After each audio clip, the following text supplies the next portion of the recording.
Hello guys, my name is Anna and this is my third vlog about war in Ukraine that started because of Russian aggression on our beautiful and independent state. I'm not a professional vlogger and I guess you can see it, but I believe we need real life stories on YouTube and everywhere about the situation and horrific crimes that Russia does to Ukraine.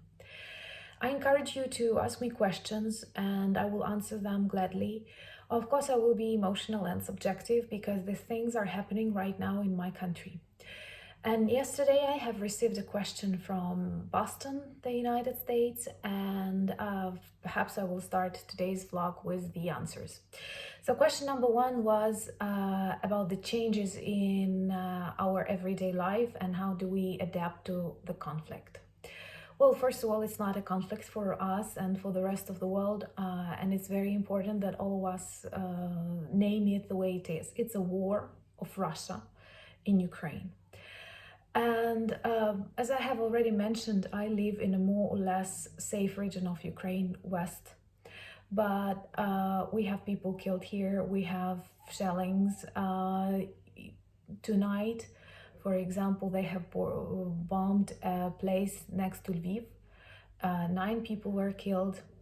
2 days ago, they bombed another airport close to my city. 4 people were killed. And this is what is safe now in the west of Ukraine. In Kyiv, in Kherson, in Mariupol, in Melitopol, in Kharkiv, they are doing horrific things, killing civilians in hundreds, not giving a possibility to bury the bodies, not giving a possibility for humanitarian aid, bread, water, and so on. So I think it is not just a war, it is a genocide of Ukrainian people. And how the changes that happened in our life. Well, perhaps I will start with personal changes. First of all, you have sirens very often, and because of the air danger, bombings, and we have to run. And very often, this war started at dawn. This is very Nazi-like style, so they started bombing our cities in 5 a.m. or something like that, and they continue doing that. For example, airport next to my city, the day before yesterday was bombed at 5, and you have to wake up, and you wake up because of the sounds, and you run, and you stop sleeping in pajamas. I'm a contact lens wearer, so for me it's trouble. Also, we lack some products. We have lots of people who are refugees to our region, not enough places in the hospital. And I think it's very important to say that this war kills not only by bullets and bombs. For example, I personally help our local oncological clinic, and there are lots of people who came here from other cities as refugees. They don't even have their medical documents, and for local doctors it's very problematic to find them enough places and to find medicines, because they cannot transport them, for example, from Kyiv, because only one road is working, and Russian soldiers are shooting at medical cars, at press, at civilians, whatever. So people are fighting 2 wars at the same time, for example. Also, of course, there are lots of people who come to safer regions and they look for the places where to live.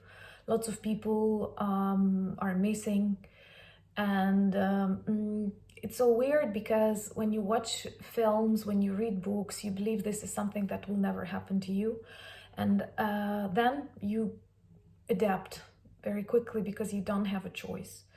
So just before the war started, and when the United States and Europe, they have warned us about that, but I think even those people who warned us, they did not believe 100% something like that is possible in the center of Europe in the 21st century. And there were advice what to put in your bag when you will have to leave your house. And it seems like very simple. You have to put medications, documents, your clothes. I have one like that standing in the room next to me. But guys, this is very difficult when you start looking at your house, at the things that you have there, choosing, will you take this book, will you take these pictures? And people agree it's impossible because you cannot take everything. But then when something really dangerous happens, you simply care about the people who are around you. And when you hear, for example, the sound of a blow up, you want to call someone. You want to check if everything is okay. And also, after I have heard this, like when it happened in my town, and I have heard that rocket missile, I'm sorry, flying, it's a very ugly sound. And then you go to bed and no danger sounds, sirens, and your ears start to recreate that sound. It's very ugly. And Ukrainians are very beautiful because when they leave their houses, they take their pets with them, and there are lots of cute photos. You can see them, how people save their dogs, cats. For example, my friend evacuated her squirrels. These are tegu squirrels, something like that. And it's a very emotional period, but we love each other very much and we support each other very much, and this is a war for our existence. And I believe the world must help us. The second part of the question, how can the world help us? Well, of course, the world does a lot, and we are very grateful for the military and humanitarian support. We continue to ask to close our sky because many years ago, Ukraine showed its peaceful character when we gave our nuclear powers, and instead we asked for the guarantees of our peace. And Russia was one of the countries to guarantee us that, but you see what happens, and the rest of the world is very much afraid of the third world war. But actually it's happening because Russia and Putin, they see they can do everything they want. So like a month ago, I doubted they can like go and try to take Kyiv, but now I believe they can do it with Warsaw, with other capitals of NATO. So we need this sky closed because hundreds and thousands of people die, children, and we don't have enough weapons to do that. What simple civil people can do, civilians can do in other countries, well, first of all, do not forget about us, because these first emotions of the first days of war, they can leave you, and we still live in that. Second, do not say it's a conflict, it's a war. I'm also in a normal life, I'm a very tolerant person, sharing all the European values, democratic values, but I cannot be tolerant now to Russia, its people, and Putin is a criminal.